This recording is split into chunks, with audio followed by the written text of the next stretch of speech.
12장.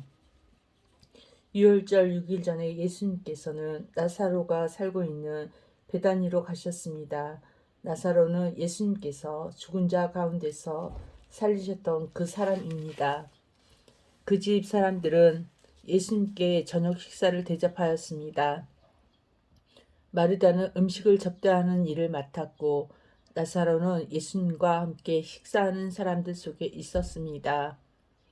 마리아가 매우 비싼 나드 향료 약 300g을 가져와서 예수님의 발에 붓고 자기의 머리카락으로 그 발을 닦았습니다. 그러자 그 향기가 온 집안에 가득하였습니다. 예수님의 제자 중 한 사람이 가롯 사람 유다가 그곳에 있었습니다. 그는 나중에 예수님을 배반한 사람이었습니다. 유다가 말했습니다. 이 향료를 팔아 그 돈을 가난한 사람에게 나누어 주는 것이 좋지 않은가? 이것은 300데나리온에 해당하는 값비싼 것인데 말이야. 그러나 유다가 정말로 가난한 사람들을 생각해서 이 말을 한 것은 아니었습니다. 그는 도둑이었기 때문에 이런 말을 한 것입니다. 그는 돈주머니를 관리하는 사람이었는데 종종 돈주머니에서 돈을 제 맘대로 꺼내 쓰곤 하였습니다. 예수님께서 말씀하셨습니다. 이 여자가 하는 대로 내버려 두어라. 마리아는 내 장례를 치를 날을 위해 이 향유를 준비해 둔 것이다. 가난한 사람들은 너희와 항상 함께 있겠지만 나는 너희와 항상 함께 있지는 않을 것이다. 유대인들이 예수님께서 베다니에 계시다는 소식을 들었습니다. 그래서 그들은 예수님만이 아니라 예수님께서 죽은 자 가운데서 살리신 나사로도 보려고 크게 무리를 지어 그곳으로 왔습니다. 그러자 대제사장들은 나사로까지 죽이려고 모의하였습니다. 이렇게 그들이 나사로를 죽이려고 하는 것은 나사로 때문에 많은 유대인이 예수님께 가서 그분을 믿었기 때문입니다. 다음날 유월절을 지키러 온 많은 무리들은 예수님께서 예루살렘으로 오신다는 소식을 들었습니다. 그들은 손에 종려나무 가지를 들고 예수님을 맞으러 나갔습니다. 그리고 외쳤습니다. 호산나 주님의 이름으로 오시는 자에게 복이 있을 것이다.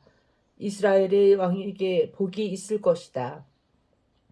예수님께서는 어린 나귀를 발견하시고는 성경에 기록된 대로 그 위에 타셨습니다. 시온에 따라 두려워하지 마라. 보아라, 너희 왕이 오신다. 그분은 어린 나귀를 타셨다. 예수님의 제자들은 처음에 이 말씀을 깨닫지 못했습니다. 그러나 예수님께서 영광을 받으신 뒤에야 비로소 이 말씀이 예수님에 관해 기록된 것이라는 사실과 사람들이 예수님께 이렇게 하였다는 것을 알게 되었습니다. 예수님께서 나사로를 무덤 밖으로 불러내시고 그를 죽은 자 가운데서 다시 살리실 때 예수님과 함께 있던 많은 군중들은 계속해서 예수님께서 행하신 일을 증언하였습니다. 이처럼 많은 사람이 예수님께서 행하신 이 표적에 대한 소문을 들었기 때문에 예수님을 맞으러 나왔던 것입니다.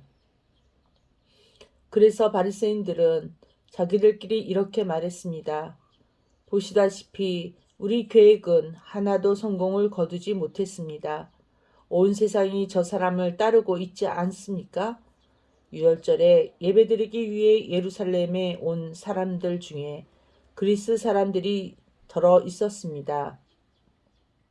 이 사람들이 갈릴리 벳세다 출신인 빌립에게 와서 요청했습니다. 선생님, 우리가 예수님을 뵙고 싶습니다. 빌립이 안드레에게 가서 말하였고 안드레와 빌립은 다시 예수님께 그 말을 전했습니다. 예수님께서 그들에게 대답하셨습니다. 인자가 영광을 받을 때가 왔다. 내가 너희에게 진리를 말한다. 미랄이 이 땅에 떨어져 죽지 않으면 한 알 그대로 있지만 죽으면 많은 열매를 맺는 법이다. 자기 목숨을 사랑하는 사람은 목숨을 잃을 것이지만 이 세상에서 자기 목숨을 미워하는 사람은 영원히 목숨을 보존할 것이다. 누구든지 나를 섬기려면 나를 따르라. 내가 있는 곳에 나를 섬기는 사람도 있을 것이다. 나를 섬기는 사람은 내 아버지께서 높이실 것이다. 지금 내 마음이 무척 괴로우니 무슨 말을 하겠습니까? 아버지, 이 때를 벗어나게 해 주십시오. 아닙니다. 나는 이 일 때문에 이때에 온 것입니다. 아버지, 아버지의 이름을 영화롭게 하소서. 그때 하늘로부터 내가 이미 영화롭게 하였고 또다시 영화롭게 할 것이다 라는 소리가 들렸습니다. 곁에 서서 이 소리를 들은 많은 사람들이 천둥 소리가 들렸다고 말했습니다. 그러나 그 사람들 중에는 천사가 그에게 말하였다라고 하는 사람들도 있었습니다.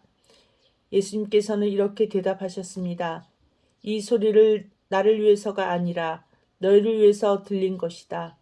이제 이 세상을 심판할 때가 되었다. 이제 이 세상의 통치자가 쫓겨날 것이다. 내가 땅에서 들려 올라가게 되면 나는 모든 사람을 내게로 이끌 것이다. 예수님께서 이런 말씀을 하신 것은 자신이 어떤 식으로 죽을 것인가를 보이려는 것이었습니다. 군중은 이 말을 듣자 이렇게 말했습니다. 우리는 율법에서 그리스도가 영원히 계실 것이라고 들었습니다. 그런데 당신은 어떻게 해서 인자가 들려야 한다고 말씀하십니까? 당신이 말씀하시는 인자란 도대체 누구입니까? 그러자 예수님께서 대답하셨습니다. 빛이 잠시만 더 너희에게 함께 있을 것이다. 빛이 있을 때 다니면 너희는 어둠에 사로잡히지 않을 것이다. 어둠 속에서 다니는 사람은 자기가 어디로 가는지 모른다. 빛이 너희에게 있을 동안 빛을 믿어라. 그러면 너희는 빛의 아들이 될 것이다. 예수님께서는 이 말씀을 하시고 그들을 떠나 숨으셨습니다. 예수님께서 이 모든 표적을 사람들 앞에서 행하셨지만 그들은 여전히 예수님을 믿으려 하지 않았습니다. 이것은 이사야 예언자의 말씀이 이루어진 것입니다. 주님이시여, 우리가 전할 것을 누가 믿었습니까? 주님의 능력이 누구에게 나타났습니까? 이런 이유 때문에 사람들은 믿을 수가 없었습니다. 다시 이사야 예언자는 말하였습니다. 주님께서 그들의 눈을 멀게 하시고 그들의 마음을 완고하게 하셨으니 그들이 눈으로 보고 마음으로 깨닫고 돌아와 고침을 받지 못하게 하려는 것이다. 이사야가 이런 말을 한 것은 그가 예수님의 영광을 보고 예수님에 관하여 말했기 때문입니다. 그러나 동시에 지도자들 중에서 또 예수님을 믿는 사람이 많이 생겼습니다. 하지만 그들은 바리새인들 때문에 예수님을 믿는다고 고백하지는 못했습니다. 그들은 회당에서 쫓겨날까 두려워했습니다. 그들은 사람에게 칭찬받는 것을 하나님께 칭찬받는 것보다 더 좋아했습니다. 그때 예수님께서 큰 소리로 말씀하셨습니다. 나를 믿는 사람은 나를 믿는 것이 아니라 나를 보내신 분을 믿는 것이다. 나를 보는 사람은 나를 보내신 분을 보는 것이다. 나는 세상의 빛으로 왔다. 나를 믿는 사람은 누구든지 어둠 속에 머물지 않을 것이다. 내 말을 듣고 지키지 않는 사람이 있다 해도 내가 그 사람을 심판하지 않는다. 그것은 나는 세상을 심판하기 위해서가 아니라 구원하기 위해 왔기 때문이다. 나를 저버리고 내 말을 받아들이지 않는 사람을 심판하실 분이 계시다. 내가 한 이 말이 마지막 날에 그를 심판할 것이다. 내가 한 말은 내 스스로 한 말이 아니다. 나를 보내신 아버지께서 무슨 말씀을 해야 할지 또 어떻게 해야 할지를 내게 명령하셨다. 그리고 나는 그분이 하신 명령이 영생이라는 사실을 안다. 그러므로 내가 말하는 것은 무엇이든지 아버지께서 내게 그렇게 말하라고 말씀하신 것이다. 아멘.